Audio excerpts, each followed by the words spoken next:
బీసీలు తక్కువ అందుకైందని చెప్పడానికి ఏమైనా ఉంది అట్లా? ఒక మైనార్టీ ఉదాహరణ చాలు. 2011 సెన్సెస్లో 12.68 ఉంటారు. ఇట్లా ఈరోజు మీరు చేసిన ఈ సెన్సెస్ ఇప్పుడు దీనిలో 12.56 ఉంటారు. ఇట్లా బీహార్లో 10% పెంచి పెరిగిందని చూపిస్తూ కులాల వారిగా వాళ్ళు నివేదిక ఇచ్చారు. వాళ్ళు ఏ కులం ఎక్కడెక్కడ ఉంది, ఎంత పెరిగింది అని చెప్పి మండలాల వారిగా, గ్రామాల వారిగా క్లియర్గా లెక్క ఉంది. మీరు చిత్తశుద్ధి ఉంటే గ్రామాల వారిగా బీసీ జనాభా ఎంత ఉంది, ఓసీ జనాభా ఎంత ఉంది, మైనార్టీ జనాభా ఎంత ఉంది అని గ్రామాల వారిగా ఆ గ్రామంలో గ్రామ పంచాయతీ ఆఫీస్ దగ్గర మీరు పబ్లిక్ చేయండి, డ్రాఫ్ట్ అప్లికేషన్ చేయండి. సరి చూసుకుంటారు వాళ్ళు. సంవత్సరం వరకు కాముండి అడవుడి ఏం అడవుడే 7th అసెంబ్లీ పెడతామన్నారు, దాన్ని మరి 5th అన్నారు, మళ్ళీ దాన్ని మరి 4th అన్నారు. 4th ఉదయం ఏమో క్యాబినెట్ పెడతారంట, ఇమ్మీడియట్గా అసెంబ్లీ పెడతారంట, ఎల్లుండే ఎలక్షన్ నోటిఫికేషన్ ఇస్తారంట, 42% రిజర్వేషన్ ఇచ్చేస్తారంట. కాదు, మీకు బీసీల పట్ల ఎంత చిత్తశుద్ధి ఉందని చెప్పడానికి మీరే 4-5 వేల పేజీల నివేదిక ఉంది అన్నారు. మరి 1000 పేజీల నివేదికను ఉదయం 4 గంటలకు పెట్టి మళ్ళా 10 గంటలకు అసెంబ్లీ పెడితే 1000 పేజీలు శాసనసభ్యులు ఎట్లా చదువుతారు, ఎట్లా చర్చిస్తారు? చదవకుండానే చర్చను మమ అనిపించి అసెంబ్లీలో మీకు ఎంత ప్రేమ ఉంది, 7 తారీఖు 6 తారీఖు తీసుకొచ్చినాం, 5 తీసుకొచ్చినాం, 5 తారీఖు 4 తీసుకొచ్చినాం, 4 తారీఖు నాడు పెట్టి క్యాబినెట్ ఆమోదం చెప్పినాం, అయిపోయింది అనేటట్లు చేయడంలో అంతర్యం ఏముందని అడుగుతాను మేము. పచ్చి అబద్ధం. ఈనాడు టెక్నాలజీ ఉంది, ఈసీఎల్ కంపెనీలు ఉన్నాయి, కంప్యూటర్ చాలా ఉన్నాయి, ల్యాప్టాప్లు చిన్న ట్యాబ్లు ఉన్నాయి.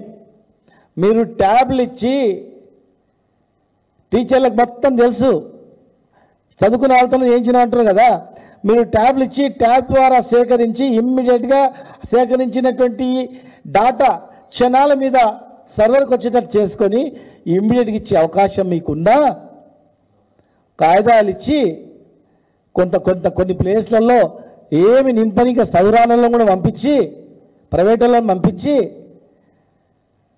ఆయాలను పంపించి మీరు అడావుడి చేసి తప్పుల తడక అక్కడ ఎవరు సర్వే చేయకపోయినా చేసినట్లు మీరు అడావుడి చేసి ఇలా మరొకసారి బీసీలను మోసం చేయడానికి, ఎలక్షన్లో గెలవడానికి ఇది ఒక కుట్ర. మీరు జరగబోయేది మేము చెప్తాం.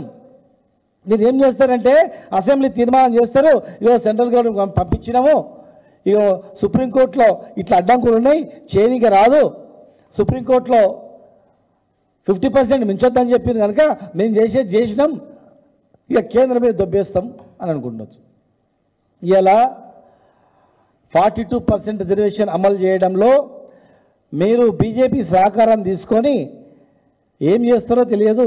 చాలా అంశాల్లో ఢిల్లీకి పోతున్నారు.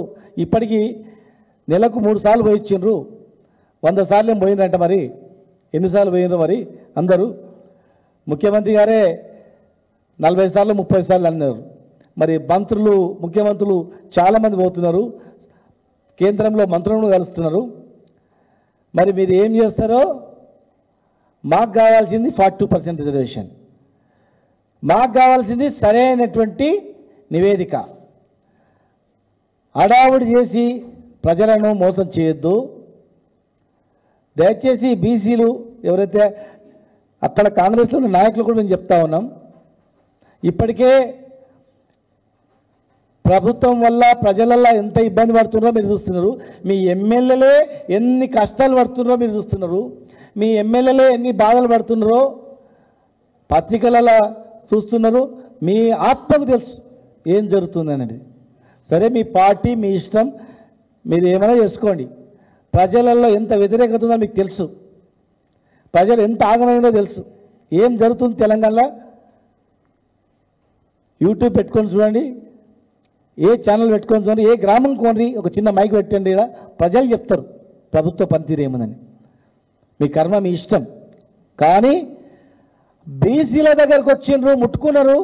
ఇవాళ తప్పుడు నివేదిక ఇచ్చి మీరు గింతే అని చెప్పి మోసం చేస్తే మాత్రం కులాల వారిగా పంచాయతీ పెడుతున్నారు, మీరు కుట్రలు పెడుతున్నారు, మీరు తెలంగాణను అల్లకలోం చేయాలని ప్లాన్ చేస్తున్నారు. మీరు ప్రశాంతంగా ఉన్నటువంటి తెలంగాణను లేనిపోని హామీలు ఇచ్చి ఇవాళ లేనిపోని ఇబ్బందులు పెట్టి అయోమయానికి గురి చేస్తూ ఉన్నారు. సర్వే తప్పు, 100% తప్పది. మళ్ళా రీసర్వే చేయాలి, 4 రోజులు పోయినా పర్లేదు, ట్యాబ్లు ఇచ్చేయండి, బాధ్యత ఇవ్వండి. గ్రామంలో అయిపోగానే ఆ గ్రామంలో టోటల్గా ఈ గ్రామంలో ఇన్ని ఇండ్లు ఉన్నాయి, ఇంత జనాభా ఉందని చెప్పి ఆ గ్రామంలో పబ్లికేట్ చేయండి. పంచాయత్ సెక్రటరీకి బాధ్యత ఇవ్వండి, కలెక్టర్లకు బాధ్యత ఇవ్వండి. లేదంటే మీకు చేత కాదంటే బీసీ హాస్టల్లో గురుకులాల్లో డిగ్రీ బీసీ ఎస్సీ హాస్టల్లో ఉన్నటువంటి గురుకులాల్లో ఉన్నటువంటి వాళ్ళని స్టూడెంట్స్ని మేము అప్పీల్ చేస్తాం. అరే బిడ్డ, వారం రోజులు 10 రోజులు మన గురించి కష్టపడదాం, ట్యాబ్లు ఇస్తారు, మీరు సర్వే చేయండి అని మేము సర్వే చేసి మీకు నివేదిక ఇస్తాం, మాకు ట్యాబ్లు సప్లై చేయండి. అంతేగాని లేనిపోనివి ఇవన్నీ పెట్టి పంచాయతీ పెట్టి చేస్తే మాత్రం బాగుండదు. ఇది ప్రపంచంలో ఎక్కడే కానీ అసమానతలు వచ్చినప్పుడే ఉద్యమాలు పుట్టుకొస్తాయి. అందరినీ సమానంగా చూస్తే ఎక్కడ కూడా కొట్లాటలు ఉండవు. అసమానత వల్లనే తెలంగాణ రాష్ట్రం తెచ్చుకున్నాం, అవమానాల వల్లనే తెలంగాణ రాష్ట్రం తెచ్చుకున్నాం, అణచివేతల వల్లనే తెలంగాణ రాష్ట్రం కావాలని చెప్పి తెచ్చుకున్నాం. రేపు మీరు చేసే చేష్టాల వల్ల మరొక బీసీ ఉద్యమం వస్తుంది భారతదేశంలో, అది తెలంగాణలోనే స్టార్ట్ అవుతుంది. అనవసరమైన కొట్లాటలు పెట్టించిన వాళ్ళు మీరు అవుతారు.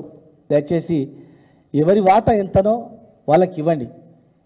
డాక్టర్ బాబాసాహెబ్ అంబేద్కర్ చెప్పినటువంటి ప్రకారం దామాష పద్ధతిన ఎవరెంతనో వాళ్ళకంతా ఇచ్చే కార్యక్రమం చేయండి. విద్య, వైద్యం, ఉద్యోగాలలో, అదేవిధంగా చట్టసభలలో దామాషా ప్రకారం రిజర్వేషన్ ఇచ్చేటట్లు చేయాలని చెప్పి, రీసర్వే చేయాలని చెప్పి మేము డిమాండ్ చేస్తూ ఉన్నాం. అనవసరంగా బేషేజాలకు పోయి అబాస్పాలు కాకండి దయచేసి.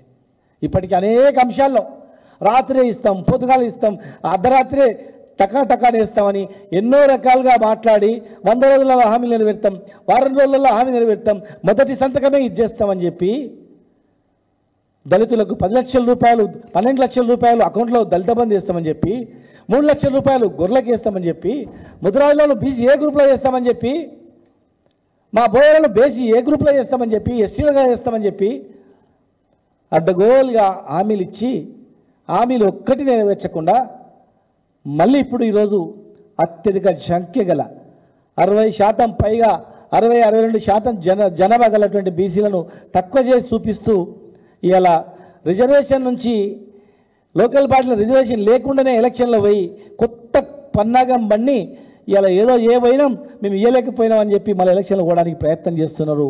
జాగ్రత్త అని చెప్పి ప్రభుత్వాన్ని హెచ్చరిస్తూ వెంటనే మళ్ళీ సర్వే మొదలు పెట్టాలి అని చెప్పి మీ ద్వారా విజ్ఞప్తి చేస్తా ఉన్నాం. ఇది ఒకటే ఉంది, మరి కొద్దిగా మాట్లాడు.